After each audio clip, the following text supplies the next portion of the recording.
right. Well, welcome everybody to our second interview here at the Ocean Institute Maritime Festival. We're happy that you guys are all able to join us. I want to say thank you again to Toshiba for sponsoring us and all of our different supporters, the Steinmetz Foundation, Sonance, and many more. We really appreciate everybody's support. We appreciate everybody tuning in. We know this year it's a little bit different, but one of the things that's really exciting is that we have this real international flavor. We have this international audience, we have an international panel, and we're excited to bring that all to you. Our first interview was from Costa Rica, and now we're heading over to the UK. We're excited to be joined by the Skyward Digital team. We got Robert Cook, Sam Cole, and Yaz McNair, and they're game creators. They created a video game called Buccaneers. And they'd be able to describe it a lot better than I can. So welcome, guys. And can you give us a little bit of a background of what you guys have put together? Yeah, hi, thanks for having us on. So yeah, we're a small indie development team. We've been doing this now for 3 years, I think. And yeah, we started making Buccaneers back in 2018. It was started life as a virtual reality game. But now it's come to more platforms, and it's basically a classic pirate game. So you're a captain of your own ship. You go on adventures around the Caribbean, pillaging, pirating, stealing, capturing ships, and all that sort of stuff. And yeah, we're really excited today to be letting people play it for the first time, getting a small taste of the naval combat. Yeah, and thank you guys so much for sharing this with us. You can check out the game. You can demo it right now. If you go to the link below us, you can go to the Skyward Digital website and demo the Buccaneers video game. When are you guys hoping to launch the full game? Is it out and ready, available now? No, it still needs a lot of time, actually. These things, we didn't expect it to take 2 years, but it has taken a long time to get to this stage. So yeah, it's still probably another few months out before the full game is released, but it's in a good enough state for people to get a little taste of it today. Well, we're excited right now to be the first spot where people get a chance to do it. It's a really cool game, really interesting. And one of the things we started talking probably 2 months ago, just talking about putting this festival together, and we reached out to you, your guys' team, and it's just such a cool project. And one of the things that kind of stemmed from it was, hey, we had this tragedy here at the Ocean Institute on March 29th. We unfortunately lost our brig, the Pilgrim, which you can see the photo right behind me. And you guys said, hey, do you have the plans? And we could put something together. And we're excited right now. We can actually demo that or show people the video.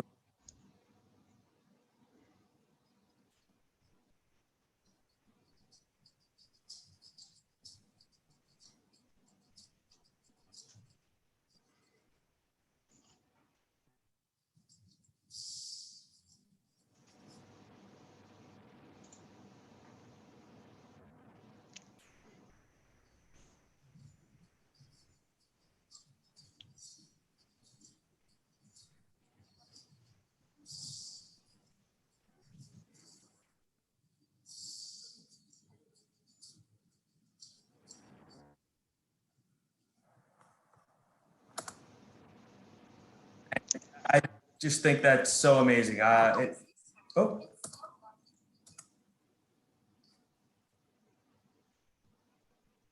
about that. There we are. When you guys first sent that over, I sent you over the plans for the Pilgrim that was made by Ray Wallace in the 1970s, and you guys sent that video back. I cried a little bit. It was just so amazing to see it come together. You guys did such an amazing job taking some of the really small details and putting them into the game. It was something special. I know we had to add a few more cannons, which is great for the game. But besides that, it's pretty much on point. So thank you guys for doing that and taking the time. It's really exciting to see that. And you guys can check it out at home, check out the video game, and I hope you guys enjoy. One of the themes that we have here during the Maritime Festival is, combining passions. So you guys took maritime history, a maritime game, and combined it with video game design. Can you talk about how you guys brought those together? Yeah, I mean, I'll let one of the guys talk for a bit if you want, and I'll give my thoughts in a moment. Yeah, Sam. Yes, so I've always had a keen interest in military naval history. I from the military myself. I was in the British Army for 10 years, so I'm kind of keen and always been interested in naval history from the Age of Sail, and it's just bringing the whole thing to life to actually be in that kind of scenario and have that experience, even just in a VR experience as well, especially being able to control the ship and sail the ship, and it's just a kind of a big kind of enjoyment of mine, being in that situation, and also just making the ships, because I'm responsible for some of the smaller vessels. It's really enjoyable to be able to model them and bring them to life in the game. And that's for myself. I'm from a small seaside town. I grew up around ships and boats every day. Whilst I haven't got the same level of enthusiasm as these two perhaps have, but no, I jumped at the chance of making a pirate game because, quite frankly, pirates are cool. But I'll hand you over to Rob because Rob is the one who modelled the Pilgrim, and I think you can agree he did a very good job on it.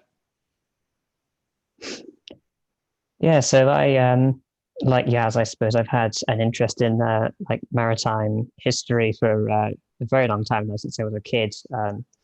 I was lucky enough to visit Portsmouth Historic Dockyard, which is where HMS Victory is based, and several other like ships from England's like historic history. And so I've always had that that interest, especially in this sort of period of Age of Sail. And then about 10 years ago now, I suppose it was, I first got into playing a pirate game called Pirates of the Caribbean. And what was unique about that game is that anybody could go in and modify it to make it their own. You could add new ships, you could change the color of them, you could like completely change the way the game works. So that's how I first got my start in game development in some form. Just making basic changes to that old game. And then, so I did that for a few years and then took it one step further to starting university course. And that's how all three of us got our start in this, before this company, is we went to the same university. We learned about game development from there, gained a lot of skills. And when we finished that course, we got together and founded this company. Which is a huge undertaking. It's a massive risk, just striking out on your own and hoping for the best, essentially, because it's a very competitive industry. Yeah, go ahead. I was going to say, I think it's really impressive what you guys have done so far. I think, taking your passions for maritime history and game design and marrying them together, I think is really amazing. And I think it's something that a lot of, kids can see out there, that, just because you have a passion in one thing doesn't mean you can't have a passion in another and build them into a career and build them into a platform. So, I think people look to you for inspiration as, they keep going through these things, and it's impressive what you guys have been able to put together for sure. So, we talked a little bit about your guys' backgrounds, about how you took your, your passions for different things and brought them together. What have been some of the challenges that you guys have faced as you've built this company and as, it's kind of coming to life right now? What are some of the bigger challenges you guys have faced?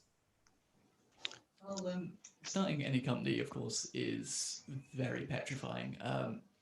Most businesses go under within, I think, 2 years or something. And going out straight from university, striking out, knowing very little, and trying to make a game, which is a very competitive industry, we had to learn a lot. And we had to learn a lot quickly. Still struggling it from time to time, but I'd like to think we've found a good groove at the moment. Lots of good opportunities, and we've met some interesting people along the way, such as yourself. Beyond what we learn at university, there's plenty that you learn in any job when you go out to the real world. And learning all that along the way has been a bit of a challenge. but we're getting there. Yeah, I think probably our biggest challenge has been on the marketing side because our degree it taught us how to make games, do all the functional side of things, but the business side was much less of a focus, and not every course is tailored to that because a lot of them are tailored towards you getting a job in industry, going to an established company and joining one of several hundred people, as opposed to starting your own. So yeah, the business side, the marketing side are the biggest challenges we face every day. Having to not only build the game but also market it. Make sure that enough people are finding out about it to purchase it ultimately and make it worthwhile. That's our biggest challenge, I think. You got to be doing okay with the marketing side. We heard about you in California, and hopefully more hearing about you right now. So, what about you, Yaz? What are some of the harder things that you've had to overcome? Well, for me, I have very little experience in the games development kind of scenario in the career. So pretty much everything I learned, I had to learn on my university course, and these guys helped me quite a bit. Also, I've never modeled any ships or anything like that before. So a lot of help from Rob to learn how to do that. And yeah, it's been quite a challenge learning all the new processes that I need to go through to bring the game to life. That's great. Well, I think that kind of leads me into my next question for maybe Rob. I basically handed you the plans that Ray Wallace put together for the Pilgrim. What is the process for you putting that and turning it into the game? So yeah, ships are very, very complicated shapes. So if you think about if you were given a painting of a ship and you wanted to just copy that with tracing paper or something, imagine doing that in 3 dimensions. So I've got a view of the side of the ship, the top, and then the stern or the bow. So I've got to line all of those up and then just create points and then line everything up to form the shape of it. And it usually takes us about a couple of weeks to do that. But there's so many factors involved when constructing a whole shape, because the plans that you sent me, they were pretty spot on, but there were differences with the shape of the stern. It looks like the Pilgrim was originally going to have a different shape with windows on the quarter galleries, and of course the final version has that kind of wine glass shape. So I had to kind of do some of it from the plans and some of it by eye, going by photos. So it's just a lot of iterations on that, and then applying color to it afterwards as well. And then once we've got the model, we then just take that into the game. We apply all of our scripts, all of our extra technologies onto it, test it, balance it, and integrate it with our game systems. And yeah, all told, it took us about a couple of weeks, slightly longer, to do that. Yeah, it's great. Yeah, So, we were lucky with attention to detail is that you definitely need to have when you're in game design, and when you're taking something that is based on a plan or based on photos. You're looking at every little aspect of it, and it's impressive. Yeah, it was very different, obviously, making this ship compared to the other ones in the game, because at least with the Pilgrim, there were plenty of photos, whereas normally we don't have that. We're just going by historic plans. And our art style is kind of partly cartoony, but it's also very much rooted in reality. And part of that is because the game is playable with a virtual reality headset. So what we want is that when you put this headset on, that you really feel like you're standing on deck of a full-size ship. So people who do that, play the game with a VR headset and play the demo today, the first ship you get in is the Pilgrim. So you'll see, in real size, full scale, what it would have been like to stand on it. That is the great thing about playing our game in VR. It's one thing to see something on a screen, a flat image, and yeah, okay, the Pilgrim looks great. But if you put on a VR headset and take it to a dockyard or something, you see how big that thing actually is, and just scale in VR is fantastic. Looking up at a first-rate ship of the line in VR is amazing, and the sailing it is amazing. Just the scale that you get from it. Yeah. Again, this is so impressive. I love it. So again, thank you guys for joining us at the Ocean Institute Maritime Festival. We want to thank Toshiba again for supporting us and sponsoring this event. MaritimeFest2020.com is where you can join us. You can check out all the things that we have going on.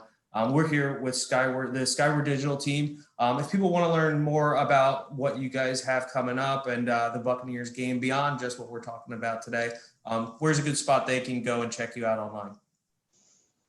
So we're on all the social media. You can find us on Twitter at Skyward Digital, Instagram as well, Facebook. Again, just search for Skyward Digital. You can go straight to the games webpage at buccaneersthegame.com. That will link you to all the information about it. And then there's also a link to the Steam page where you can download the demo from there. And the webpage also has a link to our Discord channel, so anyone can join us and chat with us directly, ask us questions, give us feedback. So we really encourage people to do that. That's awesome.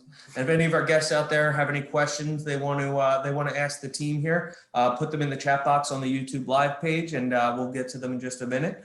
So as you guys are putting this together, there's a couple different ships at the end of the day that people are going to be able to choose. Besides the Pilgrim, is there any other ships that you guys modeled off of? So starting with the smaller range of ships we've got, the existing brig that I had, it's kind of a design that didn't have any names on the plans. So I'm not sure if it was actually ever built, but certainly the next sloop up, the light sloop, was modeled off a ship called the Atalanta. And then the heavy sloop is modeled off a ship called the Sphinx. I'm not too sure about the light frigate. Can you remember which ship that was, Rob? HMS Maidstone, that one. A lot of the ships we based our plans on or based the models on are not necessarily the best known ones. Like it would have been easy to just say, we'll pick HMS Victory, USS Constitution, all the big names and just do that. But so many of those ships have been made in so many other games. We picked slightly different ones to vary it a bit. So like our first rate in the game, instead of being based on HMS Victory, is based on a ship called the Queen Charlotte, which is slightly bigger, slightly different shape stern, but basically the same. And we looked through plans and tried to pick ones that all had very distinct roles, so that as you progress through the game, you would get, scale up the number of cannons and the size of the ship in like suitable steps. So it felt like they're all very distinct. The brig, even though it doesn't have a name to it, I think the most similar looking ship we can think of is the Lady Washington. It's got that same sort of profile, but we're possibly going to change that one. We're not sure yet. Lady Washington was actually built by Ray Wallace as well. So there's a connection. Oh, there you go. If you're trying to compare two brigs. And I think that's cool though, the attention to detail. It's, anybody can cut, hey, pirates, I've watched the movie Pirates of the Caribbean. I could put a video game together. But you guys really took a deeper understanding. You looked at the plans and you put a lot of thought and time into it. And I think that's one of the things that is really neat. And something I respect a lot when just kind of learning about your game. I know nothing about game design or video games pretty much at all. But when you see somebody take a passion and really take the time and effort and put into it, it's something that's really neat. So if I was to log in and play the game, and you could play the demo again today with the Pilgrim, the link's right below us here. But what can the user kind of expect when they log in and really start playing the game? So when you boot it up, you get the option to play a quick tutorial. We've got two tutorials. One of them teaches you how to sail your ship, how to do basic ship combat. And the other one teaches you how to use swords and pistols. So we've got melee combat in there as well as ship combat. And then once you start the full demo, you go through essentially a waved events, a series of 7 ship battles, which takes you through all 7 of the playable ships, starting with the Pilgrim, and ending with the 3-decker with 100 guns. So it scales up quite quickly. It gets more difficult as you go through it. But yeah, essentially it's a very focused taste of the naval combat. You can go and sink other ships. You can board and capture them. So there's a lot of variety in the strategies you can take and the way that you can play through those 7 waves. That's great. Well, again, we're joined by the Skyward Digital team here. We got Sam Cole, Yaz McNair, and Robert Cook. Can't thank you guys enough for being part of this, bringing a little tear to my eye when you made the Pilgrim. Again, check out Skyward Digital. You can follow them on social media. And thanks for being part of this. You're bringing a whole nother level to this festival where, you're taking your passion for maritime and marrying it in with other passions and other career opportunities. I think you're going to inspire some people out there with what you guys are doing, and just keep up the amazing work. Thanks for being with us. Always a pleasure. Thanks for having us. Yeah, no problem. It's been great to be part of this. Yeah. See you guys. Have a great day. And you. Bye then. You too. Take Thank care. you. Enjoy the festival.